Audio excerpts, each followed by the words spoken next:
Hi, good afternoon, everyone. I'm sorry we got a little late. There was some technical issue at the end, and hopefully we have resolved it.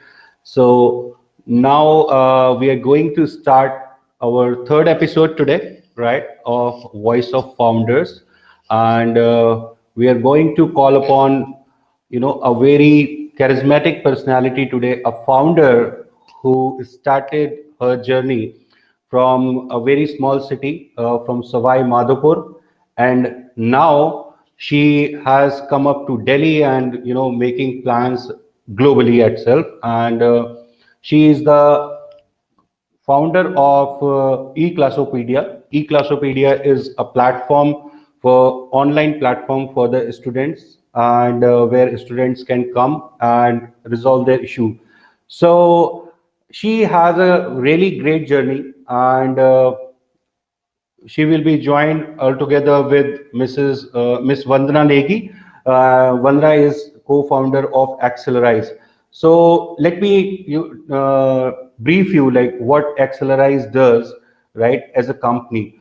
Our motive is, to provide help for the startups, those who actually, into their entrepreneurial journey, and founders, those who are doing a great job. So we started this series of Voice of Founders, where we are actually calling some of the founders, those who have made some difference in startup ecosystem, and they are really working hard day and night out itself to resolve a problem of the community itself.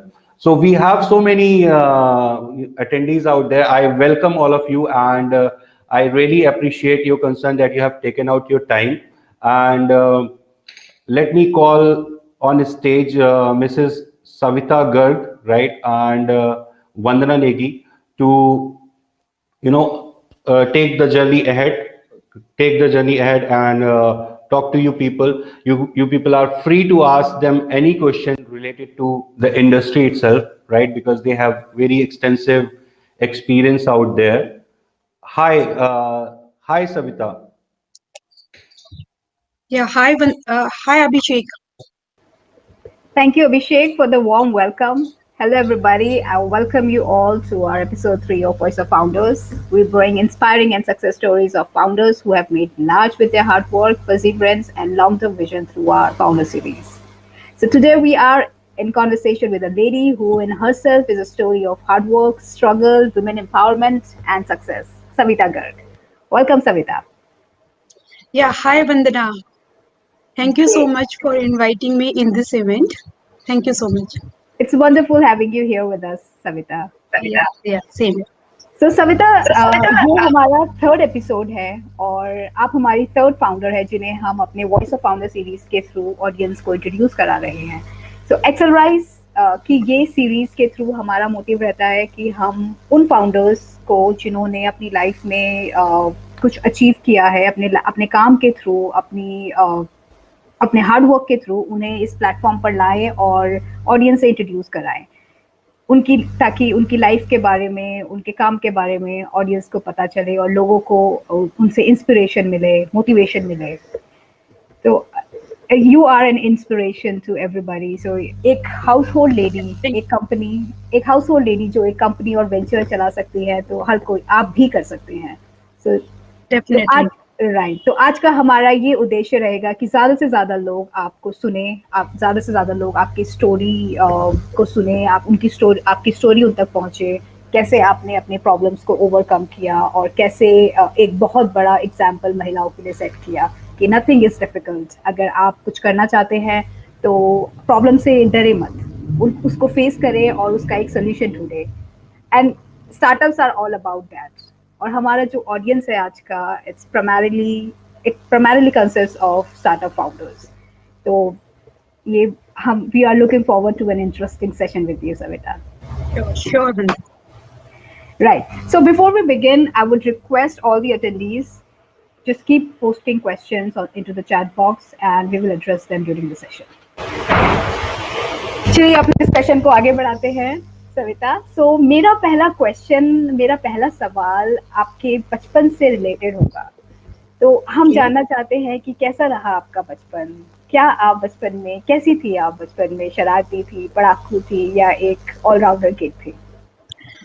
हाँ, वंदना, मेरा बचपन बहुत ही अच्छा था। मैं बचपन में बहुत ज्यादा शरारती नहीं थी और मैं पढ़ाकू टाइप की ही थी। और जैसे कहते हैं कि मतलब ग्रेड फर्स्ट से लेके कॉलेज लेवल तक मैंने अपना टॉप में ही किया है, हमेशा फर्स्ट पोजीशन ही मुझे मिला है। तो मुझे हमेशा ही मैं ब्रिलियंट स्टूडेंट्स रही हूँ। थोड़ा मैं शाई भी थी, मैं लोगों से कम बातें करना, खुलना, लोगों से बात कम करना, मुझे थोड़ा, मैं जल्दी से हेजिटेट करती थी, जल्दी से लोगों से के साथ फ्रेंड नहीं बन पाती थी। But now you can see me, मैं मतलब अब जैसे कि इतना बड़ा स्टार्टअप में रन कर रही हूँ, तो बिल्कुल मैं चेंज हो गई हूँ। Right, right, it reflects in your personality कि यस। आपको देख के लगता है कि आप एक ब्राइट स्टूडेंट रही होंगी। तो जैसे कि आप एक ब्राइट स्टूडेंट रही है अपने स्कूल टाइम में, अपने बचपन में, तो कभी ऐसा हुआ है कि आपको आपके पेरेंट्स से या टीचर्स से कभी डांट पड़ी हो काम ना करने की वजह से, या फिर किसी और रीजन की वजह से?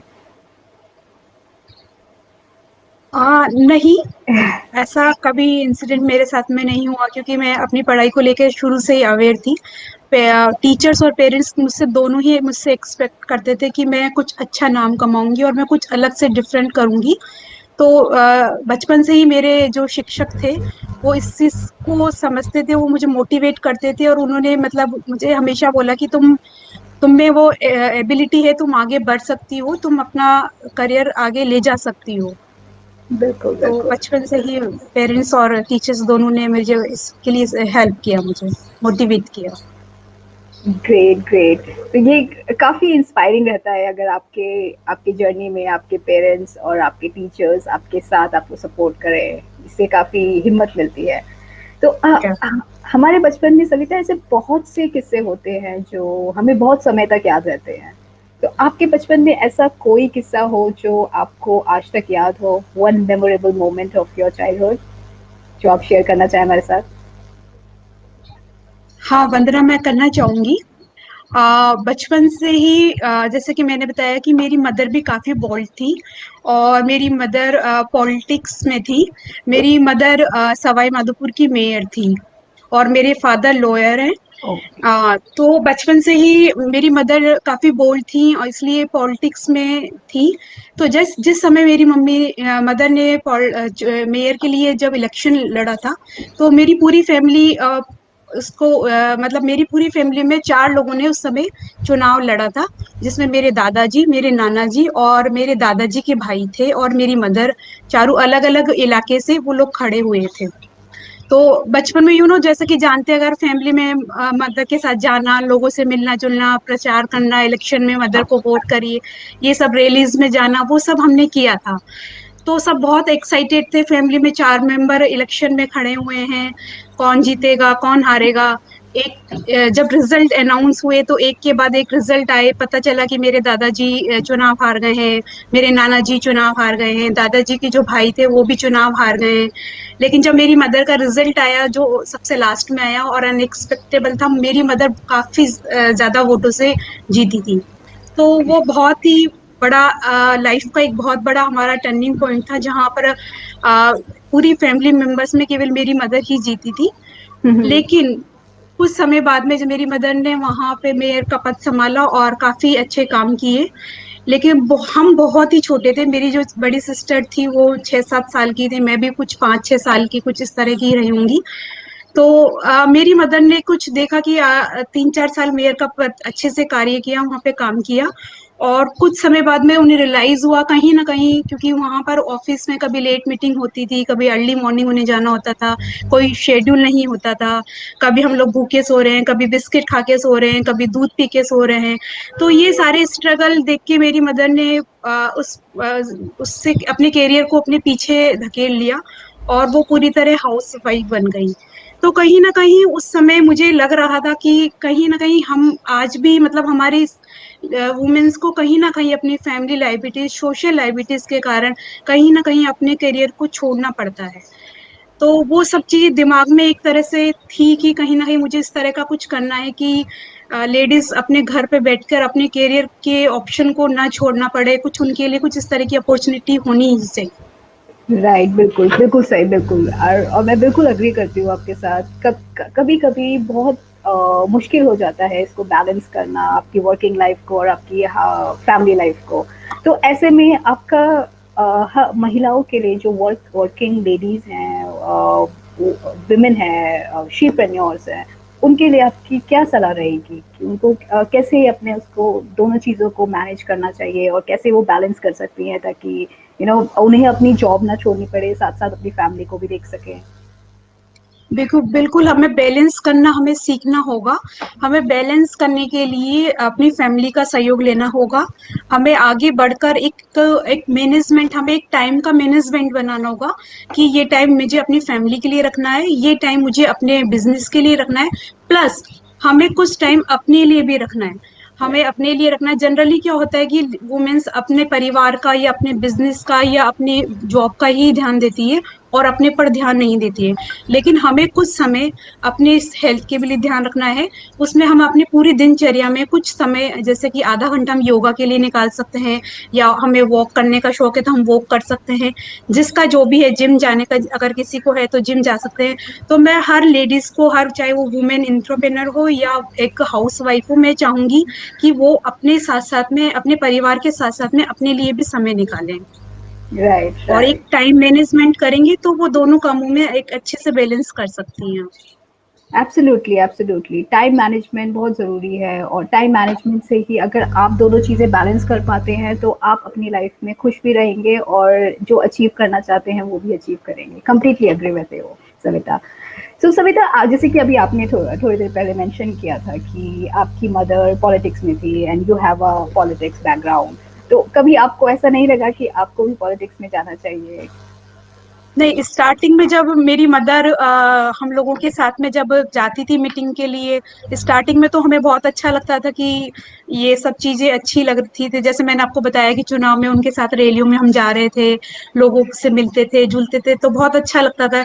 लेकिन जब रियल लाइफ स्टार्ट होती है, आप देखते हो, आप सुबह उठकर आप जब आप जागकर उठते हो, आपकी मदर आपके सामने नहीं होती है, आपको ब्रेकफास्ट में आपको दूध पीना हो रहा है, लंच में आप बिस्किट खा रहे हो, डिनर में आप फ्रूट्स खा रहे हो, तो ये सब स्ट्रगल जब सामने आते हैं तो आपको लगता है कहीं ना कहीं कि नहीं, ये सब चीजें अच्छी नहीं है, ये सब चीज हम अपनी मदर को खो रहे हैं, हम मिस कर रहे हैं। जो टाइम हमारा है वो हमारी मदर हमारा टाइम किसी और को दे रही है। तो कहीं ना कहीं उस समय हमें ये लगता था। लेकिन जब हम बड़े हुए, उनकी जगह अपने आप को रख के देखा, तब लगता है कि उन्होंने हमारे लिए कितना बड़ा सेक्रीफाइस किया है। एब्सोल्युटली, बिल्कुल। तो आपको देखकर लगता है, आपके काम को देखकर लगता है कि जो भी आपने अचीव किया है, आज मुझे आप में एक हार्ड वर्किंग, एक जुझारू, हाई पर्सनालिटी दिखाई देती है। लेकिन मेरा क्वेश्चन आपसे ये होगा कि बचपन में क्या आप क्या सोचती थी आप कि आप क्या बनना चाहती हैं? क्या आपका एम्बिशन है? क्या आप भी, जैसे आज हर बच्चा बनना चाहता है डॉक्टर या इंजीनियर, क्या आप भी ऐसा कुछ सोची थी? हाँ वंदना, जैसे कि मैं बचपन से कुछ अलग करना चाहती थी। जैसे मेरी टीचर्स में, मैंने आपको बताया कि मैं काफ़ी ब्रिलियंट स्टूडेंट थी और साइंस मैथ्स में काफ़ी अच्छी थी। मेरे सारे टीचर्स ने मुझे एडवाइस दी कि मैं साइंस बैकग्राउंड में जाऊँ, डॉक्टर इंजीनियर की जाके जाके आगे की जाके पढ़ाई करूँ। लेकिन मेरा सपना कुछ अलग करने का था। जैसे कि मैं बचपन से सोचती थी सविता। सविता का मीन होता है सूरज, सन। जैसे सन एक अकेला होता है और पूरी दुनिया में अपना एक प्रकाश से, अपनी लाइटिंग से सबको खुशी देता है, सबको, सबके जीवन के अंधकार को मिटाता है। तो उसी तरह से मेरा ये था कि मैं अपने नाम को सफल करूं, कुछ ऐसा करूं जिससे मेरा नाम तो हो ही, लेकिन साथ साथ में मैं दूसरे लोगों को के लिए भी कुछ कर सकूं, उनको भी अपने कामों से खुशी दे सकूं, उनको भी अपने कामों से मैं उनके लोगों में, उनकी लाइफ में कुछ लाइटिंग, कुछ इंस्पायरेशन, कुछ उनकी लाइफ को कुछ आगे बढ़ाने में उनकी मदद कर सकूं। तो बचपन से मेरा सपना डॉक्टर इंजीनियर बनने का नहीं था, इसीलिए मैंने साइंस और मैथ्स ना लेकर मैंने आर्ट्स सब्जेक्ट चूज किया। और मेरी शुरू से ही लैंग्वेज में मेरा इंटरेस्ट था, इसलिए मैंने हिंदी को अपना विषय चुना और हिंदी में ही आगे मैंने एमए और बीएड किया और नेट क्वालिफाइड किया। Right, right. सो इट्स बहुत ज़रूरी है कि आप जो मैसेज कन्वे करना चाहते हैं, जो आप मैसेज देना चाहते हैं यंगस्टर को, वुमेन को, किसी को भी सो टू से, तो वो एक मीनिंगफुल होना चाहिए। जैसे कि आपने किया, आप अपने लाइफ में कुछ अलग करना चाहती थी, आप कुछ बड़ा करना चाहती थी, बट आपने पूरे जो इंडस्ट्री है, जो लोग, जो आपके पेरेंट्स सोचते हैं, जो आपके आसपास के लोग सोचते हैं, आपके फ्रेंड्स सोचते हैं, आपने वो ना सोच के कुछ अलग किया। ये बहुत सराहनीय है। और थैंक यू। मुझे लगता है कि आज ये मानसिकता बदलनी पड़ेगी हमें, जो पेरेंट्स की और बच्चों की है, और ये बदलने भी लगी है कुछ टू एन एक्सटेंट। बिल्कुल। जैसे कि आप देखती हैं कि बहुत सारे यंगस्टर स्टार्टअप स्पेस में एंटर कर रहे हैं और अपने लाइफ में कुछ बड़ा करना चाहते हैं, तो आप उनसे कुछ अपना एक्सपीरियंस, प्रोफेशनल एक्सपीरियंस शेयर करना चाहेंगी? बिल्कुल वंदना, मैं चाहूंगी कि या यंगस्टर्स हो या कोई भी हो, सबसे पहले हमें पता करना होगा कि हमारा इंटरेस्ट क्या है। हमें उस इंटरेस्ट को डेवलप करना होगा। जैसे कि अगर बच्चे का इंटरेस्ट ड्राइंग में है तो उसको उस चीज को आगे लेके जाना चाहिए। बच्चे यदि म्यूजिक में इंटरेस्ट ले रहा है तो उसको म्यूजिक में अपने कैरियर के बारे में बनाने के बारे में सोचना चाहिए।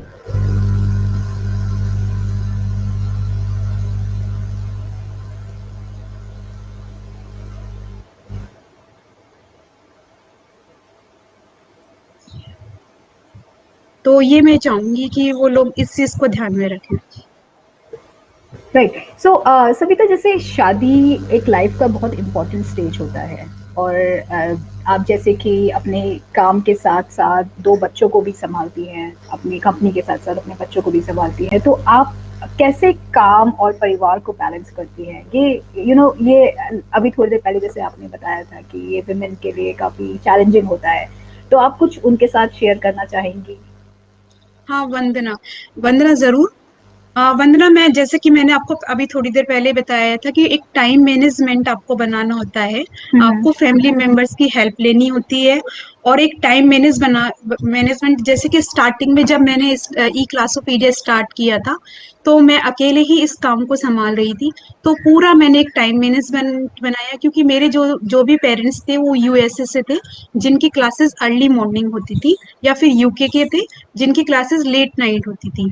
तो यूएसए क्लाइंट्स को अटेंड करने के लिए मैं अर्ली मॉर्निंग 5 AM उठती थी और उन लोगों को अटेंड करती थी। 5 to 7 के बीच में मैं अपना सारा जो बिजनेस से रिलेटेड काम है वो देखती थी, और देखने के बाद में फिर अपने बच्चों का जैसे स्कूल भेजना और वो सब काम करके, हाउस होल्ड वर्क करके, मैं 9 AM तक अपने काम पे दोबारा लग जाती थी।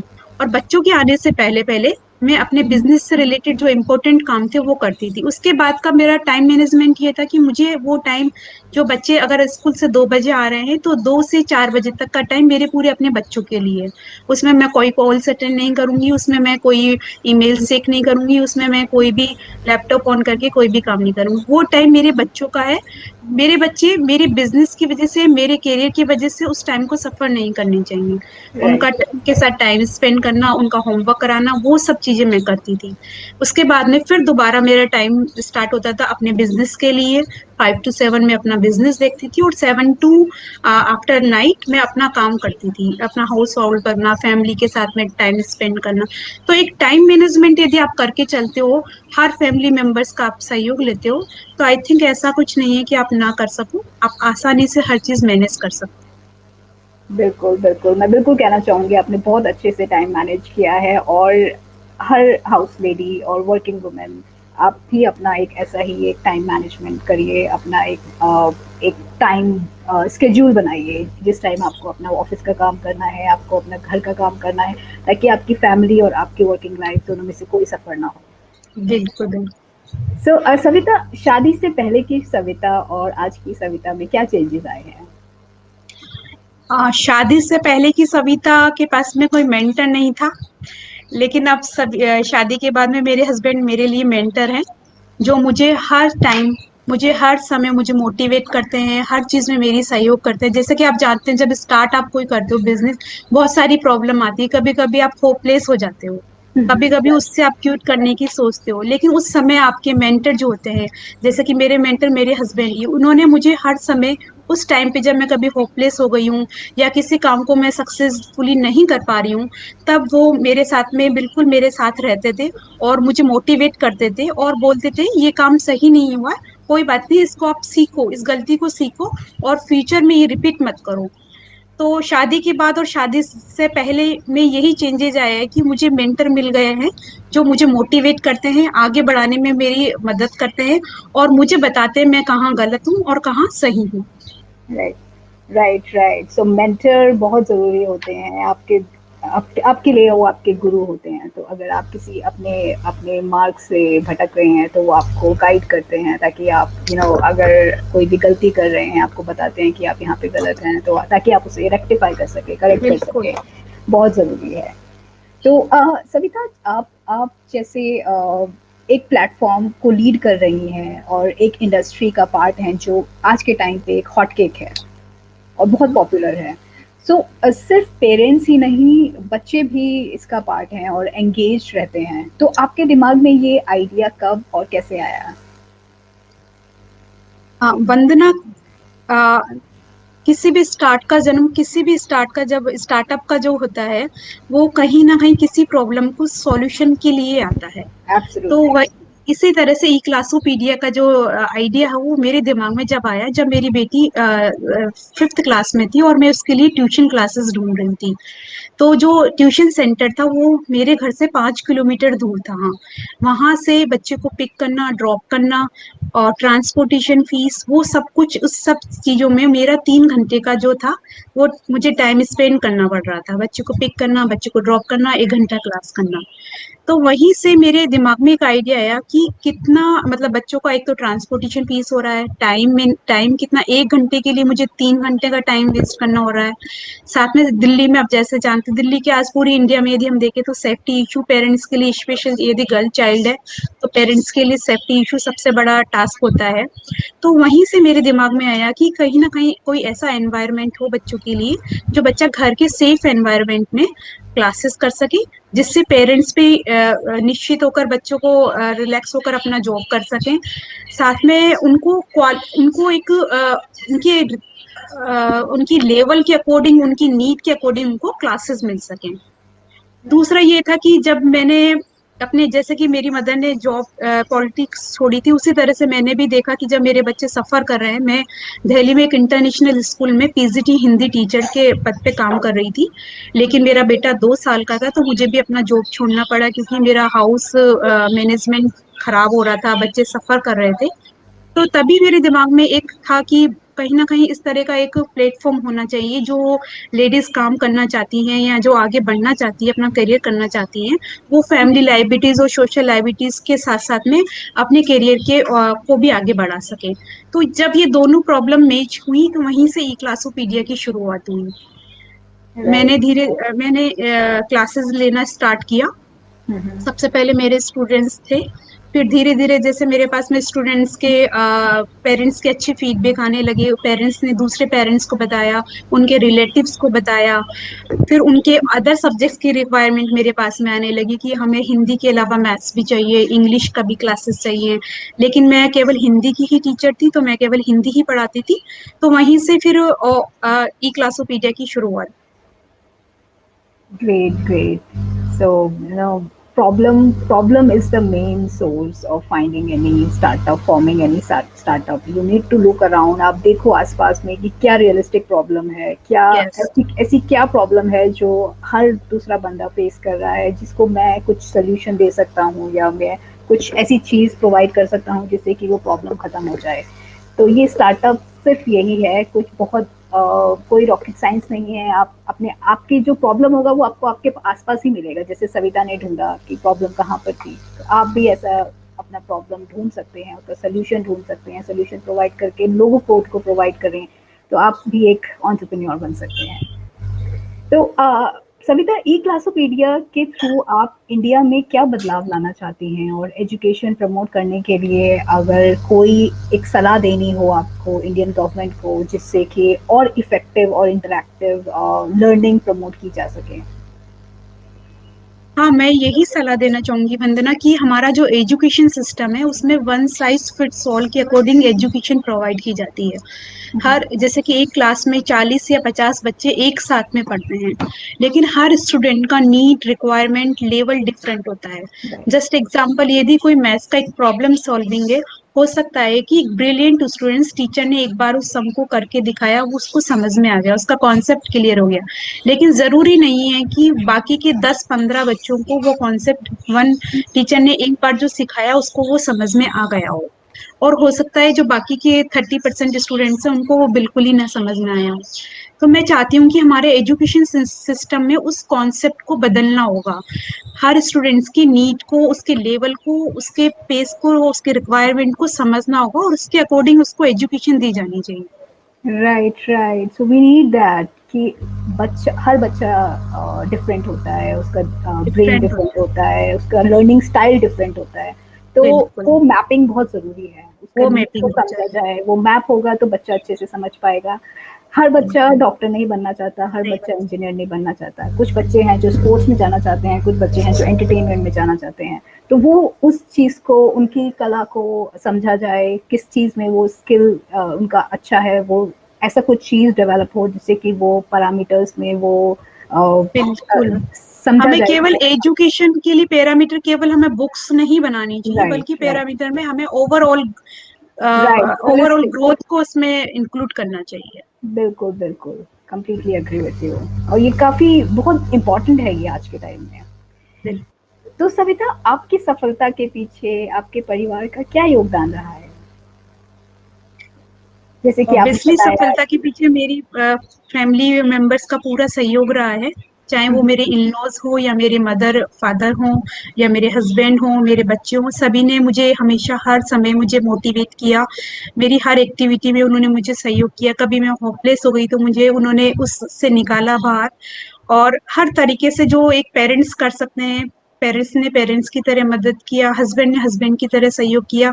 और बच्चे भी मेरे पूरी तरह से मेरे लिए हर जैसे कि मेरे बच्चे छोटे थे, मैं क्लास ले रही हूँ तो उन्हें पता है कि मदर क्लास कर रही है तो मम्मा को डिस्टर्ब नहीं करना है, तो वो आते थे क्लास में, जैसे रूम में आए, अपना काम किया और चुपचाप बिना आवाज किए चले गए। तो मतलब बच्चों ने भी पूरी तरह से मुझे सहयोग किया हर चीज में।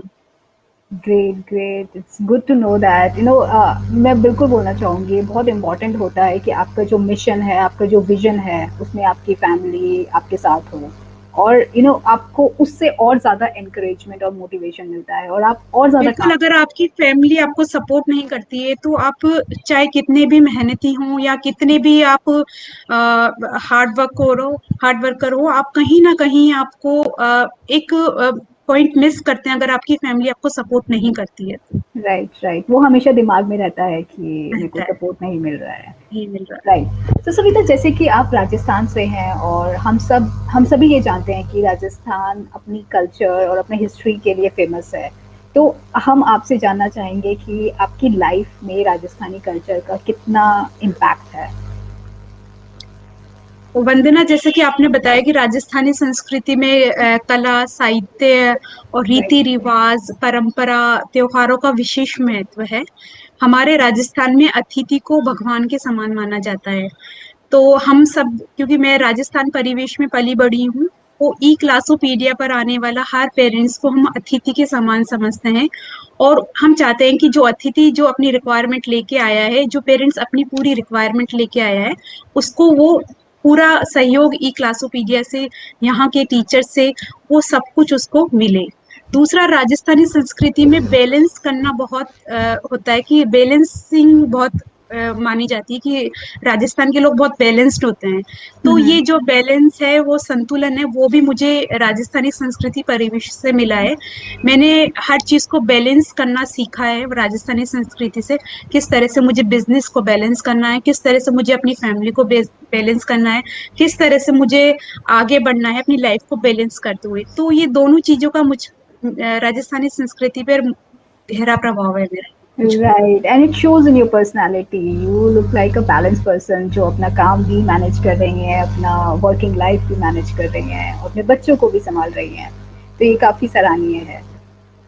तो सविता, अगर आपको, मेरा एक क्वेश्चन है आपसे, अगर आपको कोई एक मौका मिले कि आप इंडिया में कोई 2 चीजें बदल सकती हैं, तो वो क्या होगी और क्यों?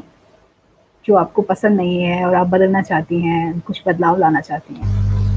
एक तो सबसे पहले वंदना, मैं यही बदलना चाहूंगी कि हमारे यहाँ पे वुमेन्स जब वो छोटे होते हैं अपने पिता पर, अपने पति पर और अपने पुत्र पर निर्भर रहती हैं, डिपेंडेंट रहती हैं। तो मैं चाहूंगी कि ये जो मेंटेलिटी है कि हम शादी से पहले अपने पिता पर डिपेंड रहते हैं हर चीज के लिए, हमें कहाँ जाना है, हमें किस चीज में पैसा खर्च करना है, हमें क्या करियर में चूज करना है, शादी के बाद अभी जैसे कि हमें कहाँ जाना है, वो सब चीजें। और उसके बाद में हम अपने बच्चों पर डिपेंड हो जाते हैं, राइट। अपना बेटा या बेटी पर डिपेंड हो जाते हैं। तो मैं चाहती हूँ कि हर वुमेन्स उस चीज से आगे बढ़े, फाइनेंशियली वो इंडिपेंडेंट बने, उन्हें वो इतने आगे बढ़े, वो अपना फाइनेंशियली इतनी मजबूत हो जाएं कि वो हर काम अपनी मर्जी से कर सके, वो अपनी मर्जी का पहन सके, वो अपनी मर्जी से जा सके, वो अपनी मर्जी से अपने करियर को चूज कर सके। तो एक राइट। बदलाव तो मैं यही करना चाहूंगी इसमें।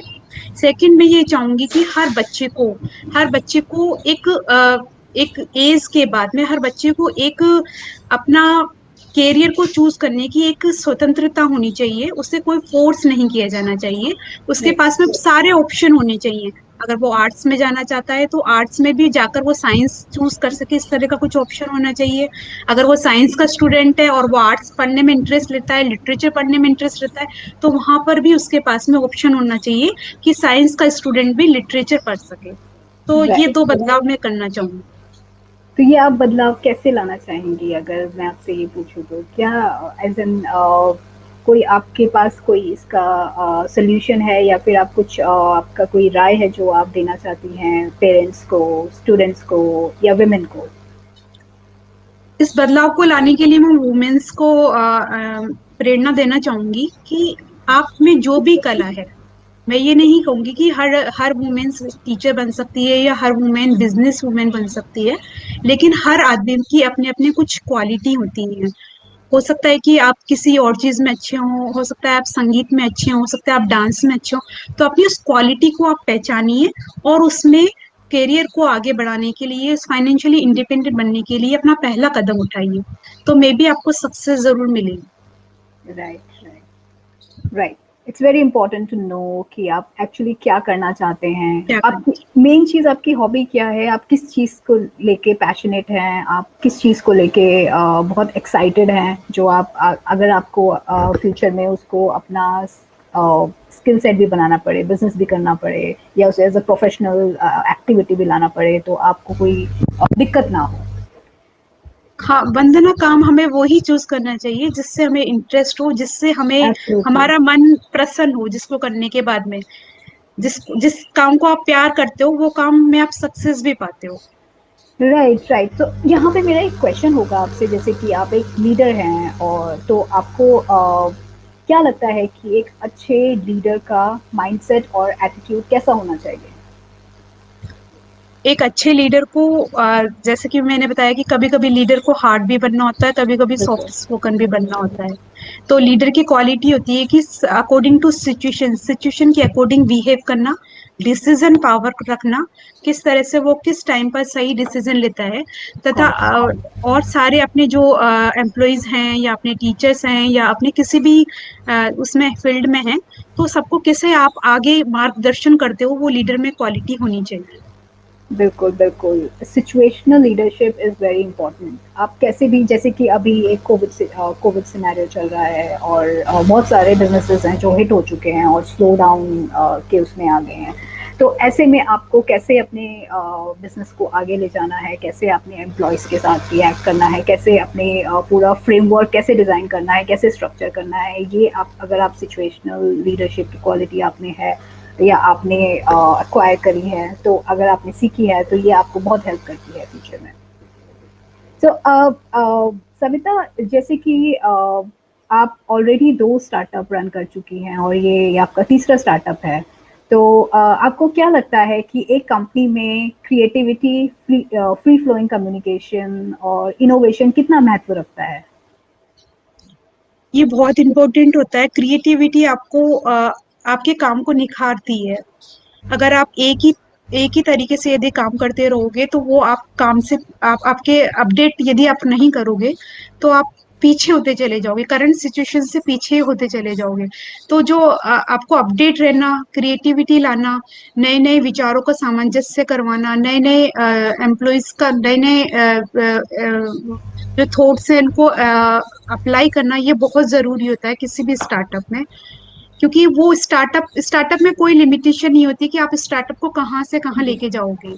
तो नए थॉट्स को अपनाओ, अगर वो आपके सुटेबल है आपके स्टार्टअप के तो उसको आपको आगे बढ़ा के लेके जा सकते हैं, अगर नहीं है तो फेलियर से आप निराश मत होइए।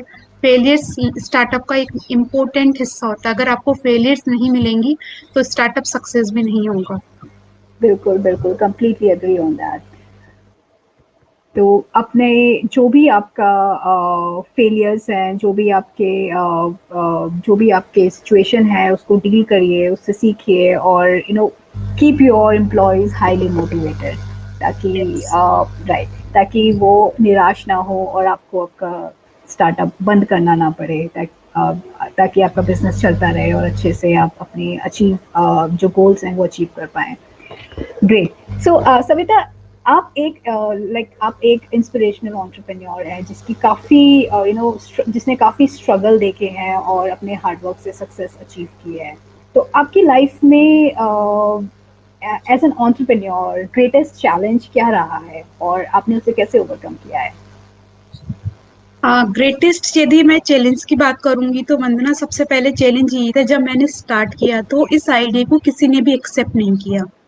केवल मेरे फैमिली मेंबर्स, मेरे हस्बैंड ही इस आइडिया को केवल एक्सेप्ट करते थे। यदि मैं अपने दूर के रिलेटिव्स की बात करूं तो वो भी मुझसे ये बोलते थे, अरे ये क्या है तुमने स्टार्ट किया है, ये कैसे चलेगा, ऑफलाइन को कैसे आप बीट करोगी, ऑफलाइन तो एजुकेशन बहुत ईजी होता है, कम्युनिकेशन अच्छा होता है, ऑनलाइन में बच्चा कभी कनेक्टिविटी इशू होती है, ये सब होता है। तो वो सब उन्होंने मुझे, होता है ना कि जब आप लोगों से मिलते हो और वो आपको नेगेटिव थॉट्स के बारे में बताते हैं, नेगेटिव चीजों के बारे में बताते हो, तो कहीं ना कहीं आप उस चीज को लेके नेगेटिव भी हो जाते हो।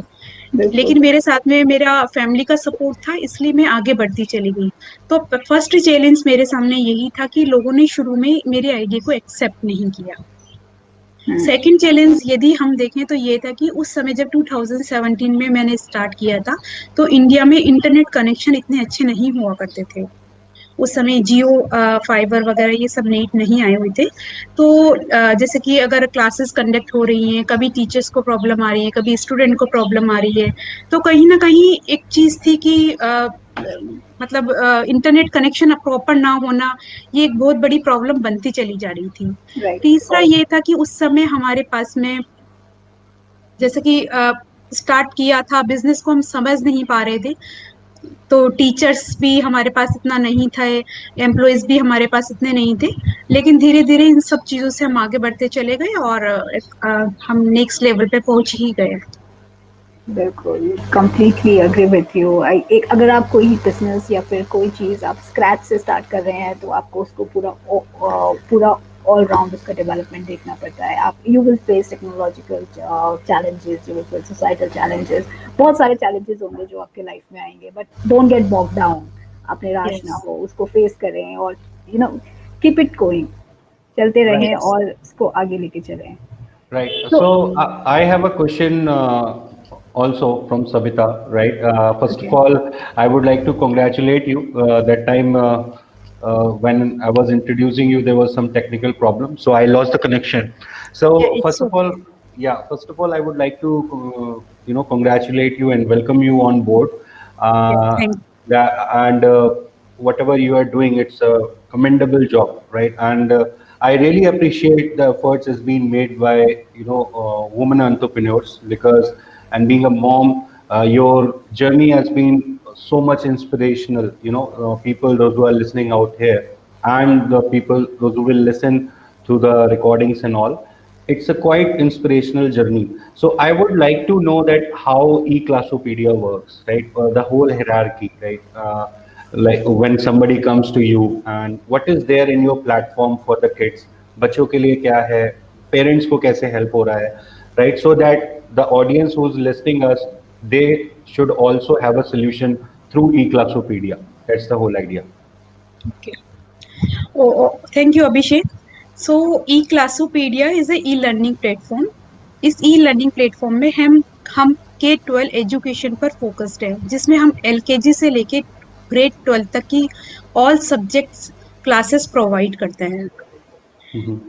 इसमें ऑल जैसे CBSE, ICSE, international curriculum, Singapore, USA, UK curriculum के सारे स्टूडेंट्स की सारे सब्जेक्ट्स की क्लासेस प्रोवाइड कराई जाती हैं।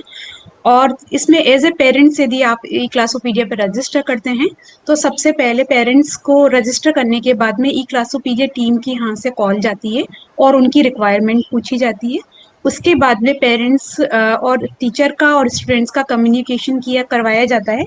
एक डेमो क्लास अरेंज की जाती है। डेमो क्लास में टीचर स्टूडेंट के साथ में कम्युनिकेट करता है और उसकी नीड को, उसकी रिक्वायरमेंट को, उसके लेवल को जानता है और उसके अकॉर्डिंग पूरा कोर्स प्लान करता है। कोर्स प्लान में टीचर उसको ध्यान में, उसके लेवल के, स्टूडेंट की लेवल को ध्यान में रखता है कि स्टूडेंट का ये लेवल है और उसको इस कोर्स को इस तरह से हम लेके जाएंगे। उसके बाद में उनकी रेगुलर क्लासेस स्टार्ट होती हैं। रेगुलर क्लासेस में टीचर और पेरेंट्स मिलकर उनका एक शेड्यूल प्रिपेयर करते हैं और उस शेड्यूल के अकॉर्डिंग क्लासेस प्लान की जाती हैं और फिर उसके बाद में उनकी क्लासेस स्टार्ट हो जाती हैं। ये पेरेंट्स के लिए इस तरह से काम करता है।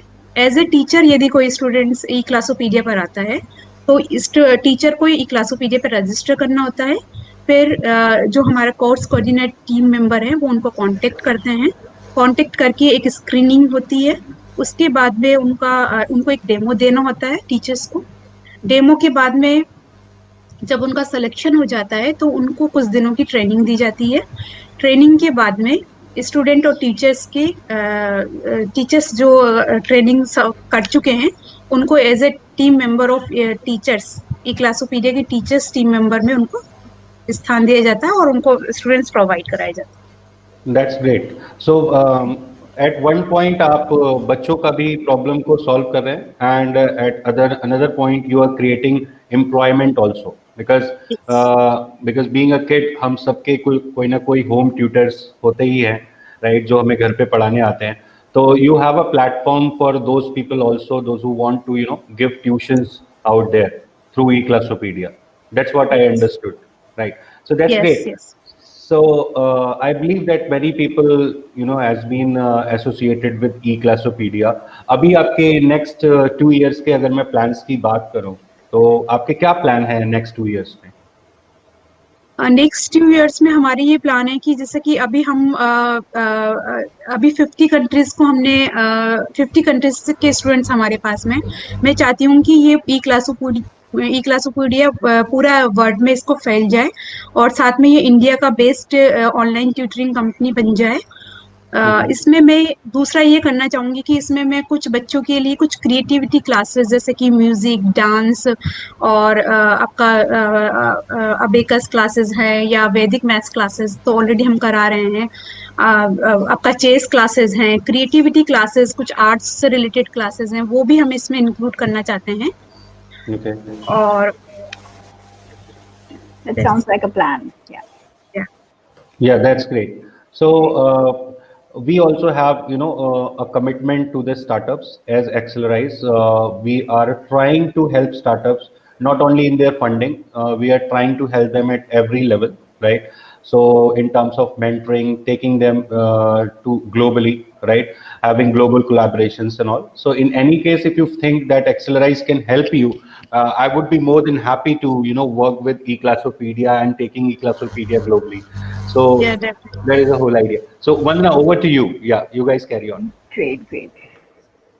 तो सविता, जैसे कि आप एक क्वेश्चन होगा, it's related to your life. जैसे कि आप एक हिंदी साहित्य और लिटरेचर के स्टूडेंट और टीचर भी रही हैं, तो ऐसे कोई हिंदी साहित्य के ऑथर या फिर पोएट जिन्होंने आपके काम को इन्फ्लुएंस किया हो और जिन्हें आप अक्सर पढ़ना पसंद करती हो, हम उनके बारे में आपसे जानना चाहेंगे। बिल्कुल, कबीर और प्रेमचंद मेरे बहुत फेवरेट वो रहे हैं। कबीर के जो दोहे हैं वो मुझे हमेशा, मतलब जैसे कि निंदक नियरे राखिए बिन पानी साबुन धोए, कि आप अपने निंदक को अपने पास रखिए जो आपकी कमियों को आपको बताता है। तो मतलब ये कुछ दो कबीर हैं, प्रेमचंद हैं, ये हमेशा मुझे इन लेखक ने और इन साहित्यकारों ने मुझे हमेशा ही इंस्पायरेशन दी है। इनकी जब मैं कविता पढ़ती हूँ या इनके कुछ कोट्स में पढ़ती हूँ तो ये मुझे लाइफ में आगे बढ़ाते हैं। राइट और आपको चाहिए होता है कि जिसको आप योर गो टू थिंग, जिसको आप जैसे आप कभी लाइफ में बहुत वॉक डाउन फील कर रही हैं या फिर बहुत निराश सा फील कर रही हैं, तो यू कैन रीड देम, उसको पढ़ें ताकि थोड़ी मोटिवेशन और इंस्पिरेशन डिराइव हो सके, apart from right, your family, apart from your friends. Right, बिल्कुल। राइट। तो सविता, जैसे कि हम आजकल देखते हैं कि लोग इंग्लिश की तरफ आकर्षित हो रहे हैं और हर जगह जैसे इंग्लिश बोली जाती है, तो आपको नहीं लगता कि हमारी हिंदी का इम्पोर्टेंस, महत्व धीरे धीरे कम हो रहा है? जैसे ऐसे में जैसे कि हर बच्चे को आजकल बचपन से ही सिखाया जाता है कि आप इंग्लिश में बोलिए, पेरेंट्स अलग से क्लासेस कराते हैं लैंग्वेज का, स्कूल में भी इंग्लिश बोलते हैं, घर में भी इंग्लिश बोलते हैं। तो ऐसे में आपकी क्या सलाह होगी नौजवानों के लिए, क्योंकि ये काफ़ी ज़रूरी है कि हम अपनी भाषा, अपनी लैंग्वेज, अपनी लिटरेचर, साहित्य, संस्कृति को ना भूलें। मैं चाहूंगी चाहे हर इंडियन को हिंदी भाषा का ज्ञान होना जरूरी है। बिल्कुल। चाहे आप इंग्लिश में कितने भी अच्छे हों या किसी अदर लैंग्वेज में आप कितने भी अच्छे हों, एटलीस्ट आपको अपनी भाषा के बारे में, अपनी संस्कृति के बारे में नॉलेज होना जरूरी है। जैसे कि अगर मैं अपने बच्चों की भी बात करूं तो मेरे बच्चे मुझसे बोलते हैं कि, या अपनी टीचर से बोलते हैं कि हमें हिंदी सबसे गंदी लगती है, हिंदी में सबसे ज्यादा हमें लिखने में टाइम लगता है। तो मैं कभी कभी बच्चों को बोलती हूँ कि आपकी मदर हिंदी की टीचर है और आप यदि ऐसा बोलोगे तो आपकी टीचर्स आपको क्या बोलेंगे, कि राइट। हिंदी की टीचर की बच्चे होकर आप हिंदी से घबराते हो। तो मैं चाहूंगी कि बच्चों को एटलीस्ट बोलना, लिखना और हमारी संस्कृति का ज्ञान होना जरूरी है। जरूरी बहुत नहीं है कि ज़रूरी। आप हिंदी में हर काम करो, लेकिन एटलीस्ट आपको हिंदी की नॉलेज होना और उसको एक्सेप्ट करना वो जरूरी है। बिल्कुल, बिल्कुल, ये बहुत ज़रूरी है क्योंकि that's what we are made of. हम लोग वो हमारी जगह है, हमारा हमारा वो हमारी मदर राष्ट्रभाषा है, मदर तो राष्ट्रभाषा उसका है। या उसका ज्ञान होना, उसकी नॉलेज होना, उसमें बोलना, तो मैं कभी हेजिटेट नहीं करती कि मैं हिंदी में ही बात करती हूँ। तो मुझे इस बात की कोई शर्म महसूस नहीं होती है कि मैं हिंदी में बात करती हूँ। तो, बजाय मुझे प्राउड फील होता है कि मैं हिंदी में ही एब्सोल्युटली, बात करती हूँ। एब्सोल्युटली, ये शर्म की बात है ही नहीं, ये एक्चुअली ये आपके प्राउड की बात है कि आप अपनी अपनी मदर टंग को, अपनी लैंग्वेज को आप इतना प्रमोट कर रही हैं और किसी भी प्लेटफॉर्म पे जाती हैं और आप हिंदी में बात करती हैं, तो ये हिंदी में बहुत ही बात। सराहनीय है। राइट। तो सविता, हमारी ऑडियंस अधिकतर स्टार्टअप फाउंडर्स की है जो यंग, मोटिवेटेड, एंथुजियास्टिक हैं। तो क्या आप कुछ टिप्स उनके साथ शेयर करना चाहेंगी, उनके एंटरप्रेन्योर्स के साथ जो एडुटेक में वेंचर करना चाहते हैं, और क्या चीज़ें उन्हें अपनानी चाहिए, क्या चीज़ें उन्हें अवॉइड करनी चाहिए अपना स्टार्टअप, अपना बिजनेस स्टार्ट करने से पहले या फिर स्टार्ट करते समय? हम्म। हाँ, वंदना जरूर। तो मैं अपने यंगस्टर्स को यही बोलना चाहूंगी कि जब आप अपना स्टार्ट करते हो, अपना आइडिया जब आप करते हो, तो आइडिया को सबसे पहले आपको अपने आइडिया पर बिलीव होना चाहिए। एक पूरा आपको पैरामीटर से बनाना होगा, एक पूरा आपको प्लान बनाना होगा कि इस स्टार्टअप में मैं, और अपने फेलियर्स को आपको साथ लेके चलना होगा। जैसे कि हम कोई स्टार्ट करते हैं तो आप, जब आप स्टार्ट करोगे तो आप केवल यही नहीं देखोगे कि मैं इस लेवल पे ऐसे पहुंच जाऊंगा, यहाँ पर मैं ये अचीव कर लूंगा। आपको वो, इसके अलावा आपको ये भी याद रखना चाहिए कि यहाँ पर आपको ये फेलियर मिल सकते हैं। आप पहले से माइंड सेट बना के रखिए कि वो फेलियर आ सकते हैं, क्योंकि जब वो फेलियर आएंगी तो आप परेशान नहीं होगे, आप होपलेस नहीं होगे, उन फेलियर्स को आप एक्सेप्ट कर लोगे। तो एब्सोल्युटली। स्टार्टअप में ये होता है कि आपके पोटेंशियल जो फेलियर है उसको एक्सेप्ट कीजिए, एक प्लान कीजिए, और उस फेलियर से आप होपलेस मत होइए। उस फेलियर को आप उससे आगे बढ़कर आगे के फ्यूचर प्लान में उन फेलियर्स को ना दोहराने की सीख लीजिए। साथ में कंटिन्यूअसली अपग्रेड अपने आप को कीजिए। जो आपने अपने जो मैनेजमेंट बनाया है या जो अपना वर्क का एक क्राइटेरिया बनाया है, उसमें आपको डेली अपडेट करना है, डेली चेंजेस करने हैं।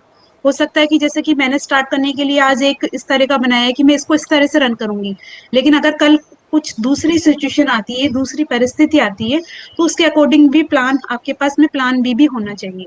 Right right.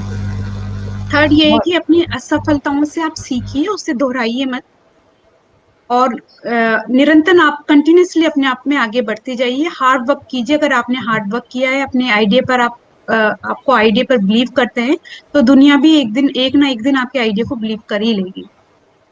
राइट राइट, बिल्कुल, मैं बिल्कुल अग्री करती हूँ। कंसिडर ऑल द पॉसिबिलिटीज, और जो भी आपके बिजनेस में रोड ब्लॉक्स आएंगे उन सबको कंसिडर करिए, उनको प्लान ए के साथ प्लान बी भी बनाइए, प्लान सी भी वन बनाइए। मोर थिंग वंदना, मैं और सजेस्ट करना चाहूंगी कि जैसे कि मैं आईआईटी से मैंने वी फेलोशिप किया, वहां पर भी हमें सिखाया गया था कि जब हम स्टार्ट करते हैं तो पूरे तन से, मन से, धन से हम किसी स्टार्टअप को आगे बढ़ाने में लग जाते हैं।